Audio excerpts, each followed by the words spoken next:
Hi everyone, I hope you're all going well. Today you're going to learn about dominion of self, using discovered truths in combination with your activated mind to affect real change.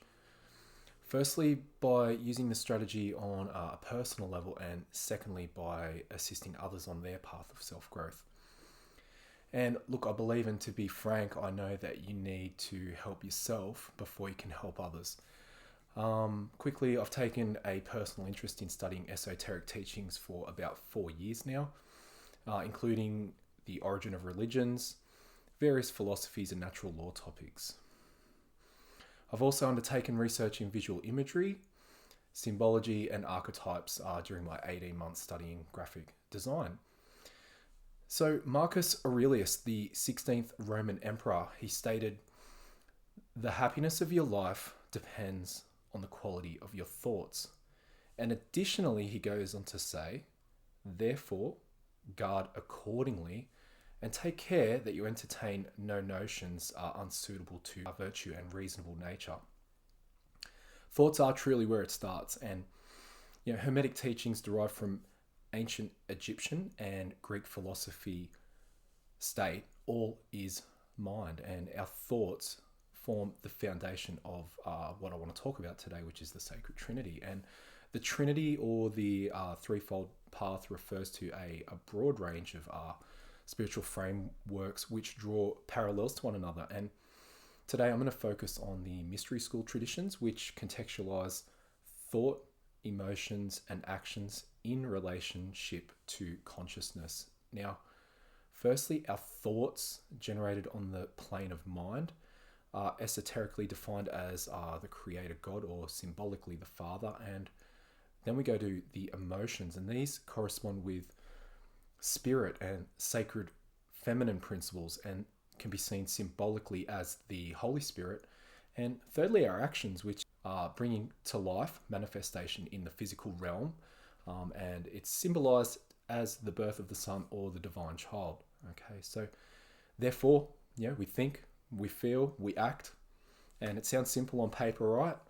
But making a constant conscious effort is easier said than done. And taking right moral action is part of the puzzle too, and it requires commitment, care, and willpower. Okay, research suggests human beings are consciously aware of but a small fraction of our day-to-day activities, 95% of which is driven by the subconscious mind.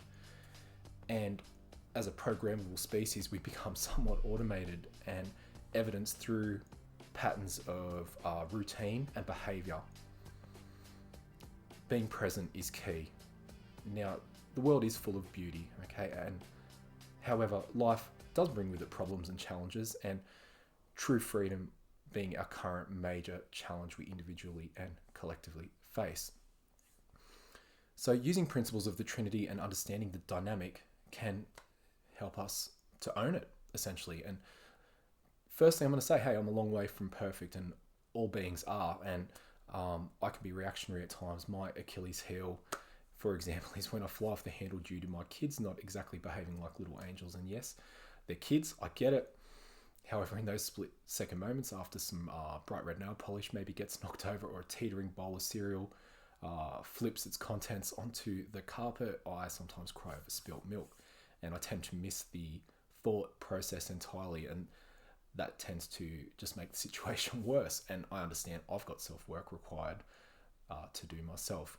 I do want to share an example of a more positive outcome for a medium-term goal using the threefold dynamic of the Trinity. And look, I was sitting at my dining table and I was thinking about those individuals in my local community who experience genuine hardship, okay? And I felt a sense of compassion for those people and a desire to help.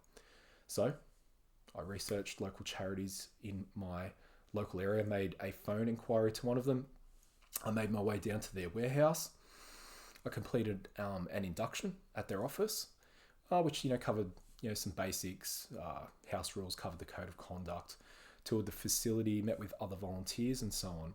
And then after that, over a 3-month period, I volunteered a few hours per week where I helped out sorting secondhand clothing, stacking shelves, and distributing food directly to those in need. So, you can apply the Trinity to short-term, medium-term, and long-term goals. And for it to be effective, okay, you need to come to an understanding of the forces at play via acquired knowledge, and you've got to get that from a variety of sources.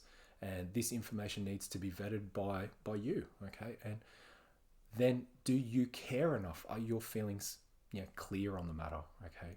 And do you feel strongly enough to take right action in its necessary form? So, self-ownership entails that the individual has control over their own bodies, lives, and actions, okay? And it underpins our natural inherent freedoms as sovereign beings.